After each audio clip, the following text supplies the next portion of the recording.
Hello everyone, good morning. Hope you all are fine. I am Kalani Trivedi, continuing the lecture of SY BCom SEM 4, that is of Business Communication.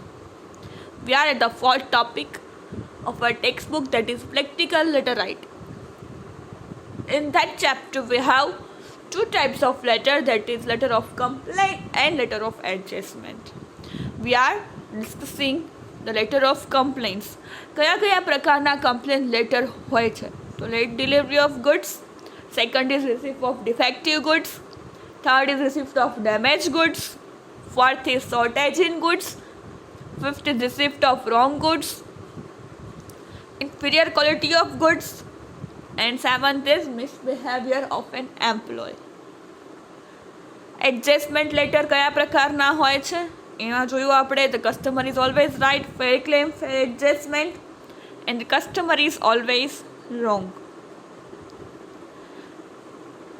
Complaint letter કયા કયા પ્રકારના હોય છે? We started discussion already that about late delivery of goods. ઉપર કોઈ પણ company કે કોઈ પણ શોપનું નામ, ઉદય ઓપ્ટિકલ્સ, પછી લાસ્ટ સાઇડ એનું એડ્રેસ, ત્રિકોણ બાગ, રાજકોટ 360004, ડેટ મે 6, 2017. સામેની બાજુ જઈને મોકલવાનું છે. Diamond opticals, opposite Gujarat college, Ahmedabad. બંને બાજુ એડ્રેસ અને ઉપર ટાઇટલ. ત્યાંથી લેટર સ્ટાર્ટ થશે. Then subject of order dated 1st April. और complain regarding late delivery of goods पण लखी सको छो. लेट डिलीवरी ऑफ गुड्स पण लखी શકો છો. Our order dated 1st April. અમારી 1st એપ્રિલનો ઓર્ડર હતો એની વાત. We refer to our order number. આ યાદ રાખી લેવાનું છે. We refer to our order number. We refer to બધામાં સેમ આવશે. કમ્પ્લેન લેટર્સમાં we refer to our order number A to Z માંથી કોઈ પણ આલ્ફાબેટ અને પછી 3 આંકડા ઓફ 1st એપ્રિલની વાત કરીએ છીએ. against which we placed an order for the supply of 300 pairs of sunglasses. અમે 300 pair of sunglasses order number ઉપરથી મંગાવ્યા. regret to inform you that the consignment was delivered to us. the parcel was delivered to us fortnight એટલે 15 દિવસ late. Letter than the expected date of delivery. જ્યારે મોકલવાનું હતું એના કરતાં 15 દિવસ લેટ આવેલું છે. We had placed such large order keeping in mind approaching international cricket match to be held at Rajkot. અમે આવડો મોટો ઓર્ડર શું કામ આવ્યો? તો બીજા પેરેગ્રાફમાં એક્સપ્લેનેશન કે ઇન્ટરનેશનલ ક્રિકેટ મેચ હતો રાજકોટમાં, એટલા માટે અમે એટલા સનગ્લાસીસ મંગાવ્યા. There was a great demand for sunglasses a couple of days before the cricket match. Cricket match પહેલાં બહુ બધી ડિમાન્ડ હતી. But we did not have enough of stock to satisfy our customer. અમારી પાસે enough stock નહોતો. Now it is very difficult for us to sell out such a large quantity of sunglasses. હવે આટલા બધા sunglasses ક્યાં વેચવા એ અમારે મૂંઝવણ છે. We therefore request you, એટલા માટે અમે તમને રિક્વેસ્ટ કરીએ છીએ, either to give a considerable discount, કારણે ડિસ્કાઉન્ટ આપો, or to accept the goods back at your own cost. તમારા ખર્ચે તમે આ સનગ્લાસીસ પાછા લઈ જાઓ. Do not hear from you within a fortnight. We shall return the goods carried forward to you. જે તમે આપેલું છે એ પાછળ અમે પાછું મોકલાવી દઈશું. Yours faithfully for Uday opticals. Signature done by Udal Manali, proprietor. આ પ્રકારનો લેટર લખવાનો છે. બધામાં આ જ રીતે same title, addresses, respected sir, subject, shortage in goods આપણે જોયું હતું લાસ્ટ. રોંગ ગુડ્સ જોયું હતું. હવે છે shortage. Bharat traders, canal road, Rajkot, February 25, 2017. Amol milk products private limited, Ahmedabad road, Mehsana. Respected sir, our order number 369 of January 10 or shortage in goods. Thank you for the prompt execution of our order number 369 of January 30, the supply of 500 tins of milk powder. We regret to inform you that some of the tins delivered to us are falling short of their printed weight. શું કહે છે કે તમે અમને 500 milk પાવડરના ડબ્બા મોકલાવેલા છે, ટીનના એ બરાબર છે, પરંતુ જ્યારે અમને તમને ઇન્ફોર્મ કરતાં દુઃખ થાય છે કે એના પ્રિન્ટેડ વેઇટ કરતાં એનો વજન ઓછો છે. As you know, we had placed an order for the supply of 500 tins of milk powder, each weighing 1 kg. 500 tin milk powder મંગાવ્યા હતા, એમાં 1 કિલોનું હોવું જોઈએ. On the close inspection, we discovered that as many as 200 tins are falling short of their print weight by almost 100 gram.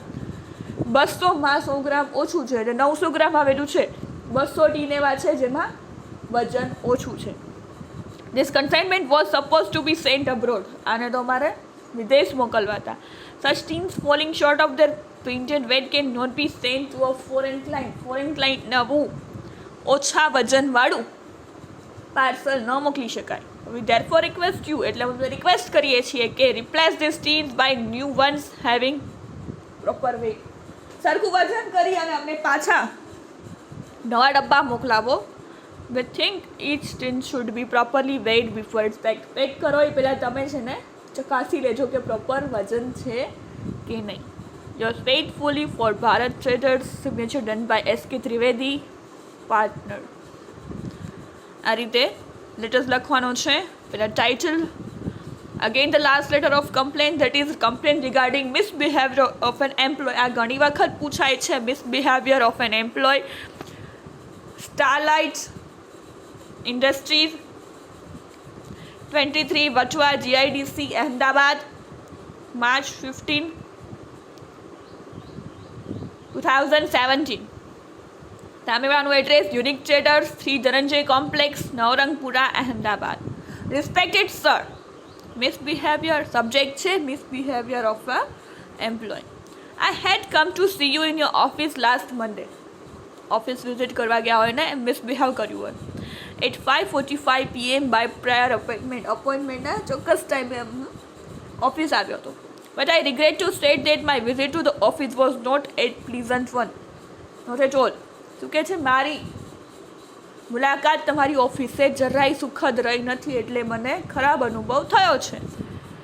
I requested your PRO to inform you about my arrival. કે તમને મેં કીધું હતું કે તમે હું આવ્યો છું તો ઇન્ફોર્મ કરી આપો. But he ignored me like anything. એણે મને ઇગ્નોર કર્યો. I waited in your office for about half an hour. અડધી કલાક વેઇટ કરી. Ultimately I walked out of your office without meeting you. અને હું તમને મળ્યા વગર જ જતો રહ્યો. As you are aware, we are supposed to discuss the matter of mutual interest. Such misbehavior on a part of your staff may adversely affect the prestige of your firm. શું કહે છે, તમને ખબર છે કે હું આપણે ડિસ્કશન માટે હું આવવાનો હતો, પરંતુ તમારા એમ્પ્લોય તમારી સાથે મિસબિહેવ કર્યું છે, તમારા સ્ટાફ, એની તમારી કંપની પર ખરાબ અસર પડી શકે છે. એઝ અ વેલ વિશર, તમારા શુભચિંતક તરીકે of your firm, I would like to advise you that you need to improve upon the behavioral pattern to your staff.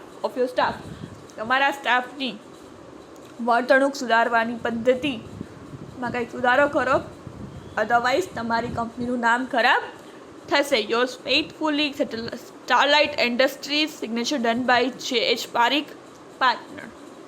તો આ રીતે લેટર્સ લખાય છે. બિગિનિંગ, મિડલ અને એન્ડ 3 પેરેગ્રાફ. સ્ટાર્ટિંગમાં ટાઇટલ, એડ્રેસ, સાંભળવાનું મોકલવાનું એડ્રેસ, રિસ્પેક્ટેડ સર અને સબ્જેક્ટ, આટલું ફિક્સ કોઈ પણ લેટરમાં. એન્ડ દેન પહેલાં સ્ટાર્ટિંગ, બિગિનિંગ, દેન એનું એક્સપ્લેનેશન અને દેન એનું સામેવાળાને રિક્વેસ્ટ કરવાની કે હવે તમે આમ કરશો. This is all about today's lecture. We will continue in the next lecture. So thank you for listening. Have a nice day.